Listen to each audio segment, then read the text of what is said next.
Welcome into 3 Up, 3 Down. I am Rob Wong. Well, 1 step forward, 2 steps back. That just seems to be how it's going for the Blue Jays right now after yet another series loss, this time at the hands of the Minnesota Twins. Just as an aside, cannot think of the Twins without thinking about one of my favorite movies of all time, Little Big League, the one about the kid who inherits the Minnesota Twins from his grandfather, and he ends up becoming the manager. Pete Armstrong's mom is in it. There's a ton of MLB cameos from Ken Griffey Jr. and Randy Johnson to Mickey Tettleton, Tim Raines. It's just an awesome kids baseball movie, so if you haven't seen it yet, go check it out. But I digress. Let's dive into my observations from this weekend's series. So heading into the series, I was looking at the Blue Jays rotation, and it lined up Patrick Corbin, Eric Lauer, and Max Scherzer, and not ideal, to say the least. Patrick Corbin, a guy just signed off of his couch, and we saw early on that he, while is an innings eater, clearly not the same guy that he was 5-6 years ago. Did have a pretty decent season for Texas last year, making about 30 starts, but clearly someone that can get hit if he leaves pitches right over the middle of the plate like we saw with Ryan Jeffers. Eric Lauer, I'm willing to give a bit of a break. The guy's been dealing with the illness, of course. I think there's still a bit of the lingering effects for him. And Max Scherzer getting the call on Sunday. That is the one guy I definitely have concerns about at this point. It dates back to last year where Scherzer did have some moments, of course, especially in the postseason. I don't think anyone will ever discredit that, and will forever be thankful for some of the performances that he gave the Blue Jays in the postseason. But I think we have to be realistic here. It's a guy who's 41 years old right now, can still throw a fastball 93, 94 miles an hour, but the pitches, the secondary stuff just does not seem to have the same bite like it once did. And we saw it in this start against the Minnesota Twins, where he just left too many balls over the middle of the plate, and the Twins hitters were able to take advantage. Lefty hitters have been an issue for Max Scherzer the last couple of years, and we saw, Derek Shelton, the Twins manager, stack, I think it was 8 lefties against Scherzer in that start, and the home run ball has really been the bugaboo for Scherzer, even dating back to last season. He got knocked around by Teoscar Hernandez, we remember, in the Dodgers start before he left that game, and then in this one, he's giving up bombs to guys like Cody Clemens, I believe, was one of the home runs that was hit. And off the top of my head, I can't remember who the other Twin that hit it out against Scherzer was. It was Tristan Gray, the third baseman for the Twins. So a couple of guys that you wouldn't exactly think are, beasts by any means in Cody Clemens and Tristan Gray. But if those are the guys that Scherzer is giving up home runs to, there's definitely some cause for concern. So we know there are reinforcements on the way. Trey Savage seemingly needs just one more start before he is back in the major leagues. Then Jose Barrios will return at some point, and then in the next few months, it'll be Shane Bieber making his way back to the rotation as well. So I really wonder what that means for Scherzer when it comes to that time and the rotation is full. Eric Lauer seemingly would be someone you could shift to the bullpen. I think that would be the expectation. But for Scherzer, who signed that really interesting contract structure in the offseason where he gets $3 million base salary, gets $1 million when he reaches 65 innings, and then he gets $1 million for every 10 innings beyond that. But, if it's a situation where those guys are back and healthy in the rotation, I don't think Max Scherzer is going to the pen. So at that point, does he go on the IL with a phantom IL stint? Does he call it quits? I don't think there is a situation where we can't rule out that possibility. What we do know right now, though, is that the Blue Jays just have 2 guys in the rotation that you can rely on in Kevin Gausman and Dylan Cease. It's been an amazing 1-2 punch so far, but for as good as those guys have been, having 2 out of 5 in the rotation that you feel good about is just not a recipe for success. The bullpen has been phenomenal, especially the back end of the bullpen. I know Johnny Junta from Gate 14 tweeted this out during the game on Sunday, that the Blue Jays starters in the series gave up 19 earned runs over 11 2/3, and the bullpen went 15 1/3 innings and gave up exactly 0 runs. So the bullpen has been sensational so far this season, and that's sort of the one silver lining, I guess. If you're John Schneider, you can hang your hat on the fact that the guys in the bullpen have been reliable night in, night out, whether it's Louis Varland, whether it's Tyler Rogers, Jeff Hoffman.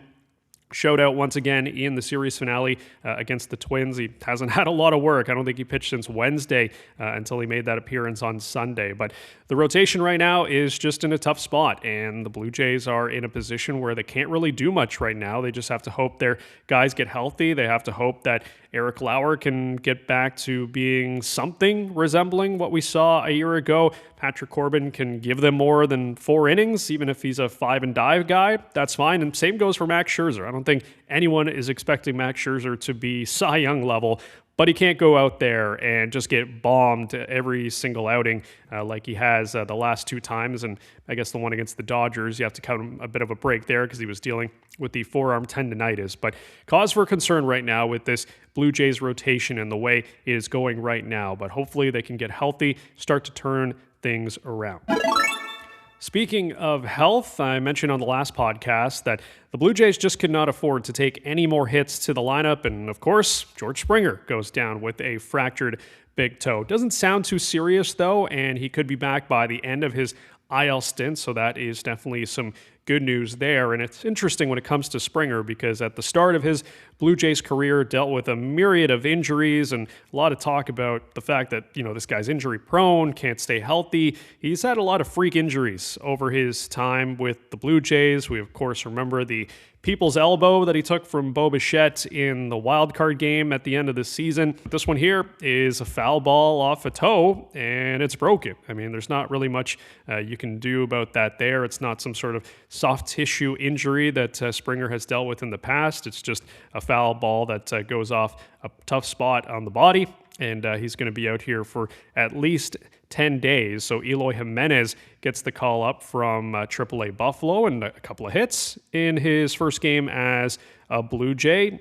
Is he the answer? I'm not too sure. The tough part about this lineup right now is that they're really going through it. A lot of guys are specifically. Nathan Lucas, Kazuma Okamoto, right at the top of the list. And for Nathan Lucas, I feel bad for the guy. He's taking a lot of heat in the Blue Jays fan base and on social media during games right now. And I'm sure he would be the first one to put his hand up and say, I am not doing my part. Now, after another 0 for 4, he's 2 for 29 on the season, has just 1 walk.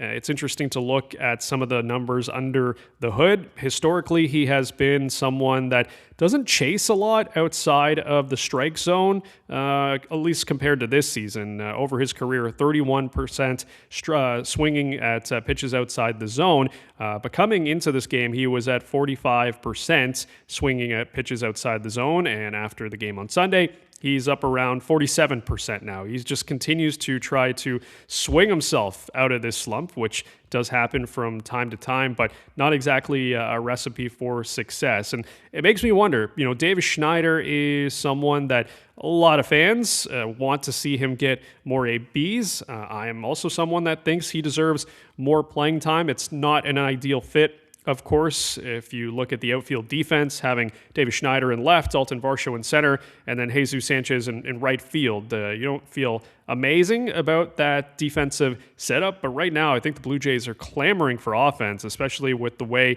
that some of their pitching is going, as we referenced before. You're looking for all the runs you can get right now. And for me, Davis Schneider deserves to be in there every single day. He's off to a really strong start. We know he can draw a walk. So even if he's, not hitting the ball, he can still get on base.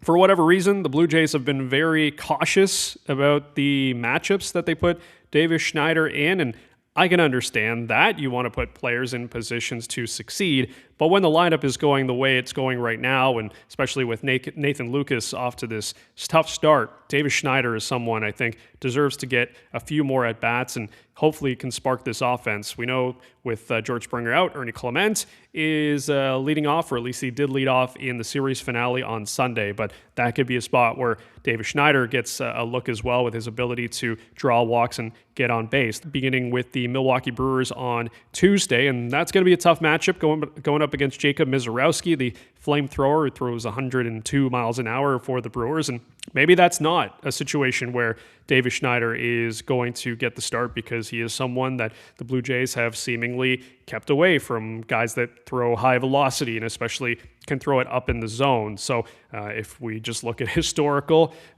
track record, that would not seem to be a spot that the Blue Jays are going to put him out there. But with Lucas's struggles, John Schneider's hands are kind of tied right now, so maybe it is an opportunity to shake up the lineup a little bit. When it comes to Kazuma Okamoto, got off to such a great start, and I don't know what's gone on here the last little bit.